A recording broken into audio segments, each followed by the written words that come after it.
नमस्कार भोजपुरिया श्रोता, आप सबन के चंचल इंटरटेनमेंट में स्वागत बा। और चंचल इंटरटेनमेंट से नया नया गाना सुने खातिर आप सबन चैनल के सब्सक्राइब करी और नया नया अपडेट पावे खातिर बेल आइकन के प्रेस करी। अच्छा लगे शेयर लाइक कमेंट जरूर करें। धन्यवाद, प्रणाम।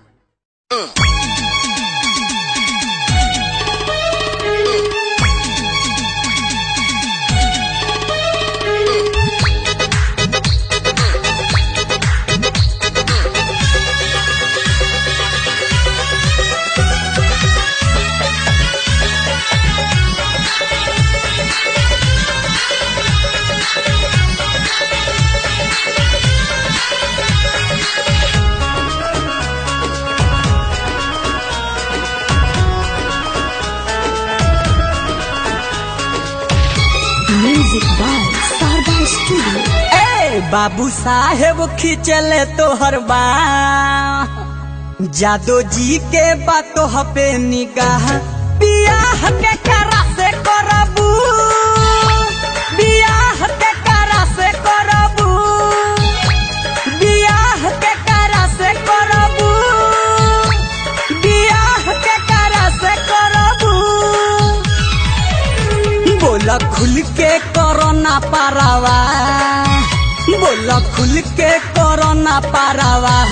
बियाह के करा से करबू, बियाह के करा से करबू, बियाह के करा से करबू, बियाह के करा से करबू।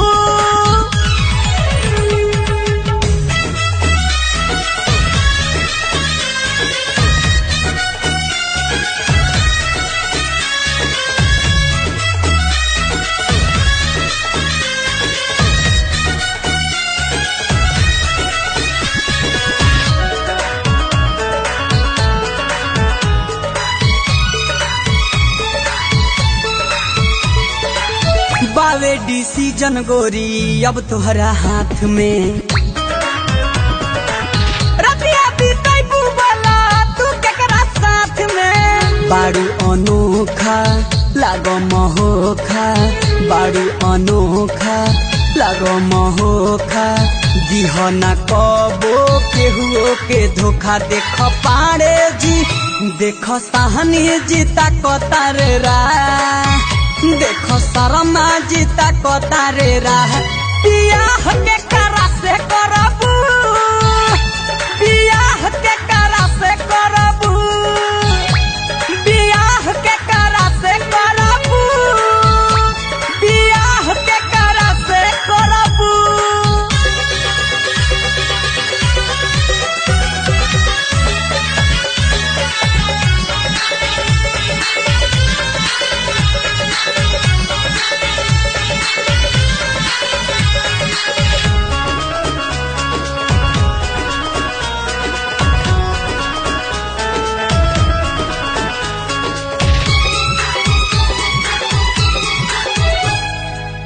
कहे संजीत बारू तू लाजवाब हो।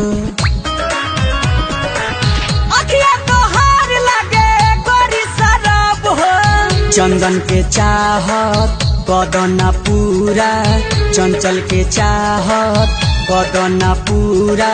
नहीं तो सपना रह जाई अधूरा। देह छुआला प, देह छुआला प फेंकता रुधा, देह छुआला प मारता रुधा।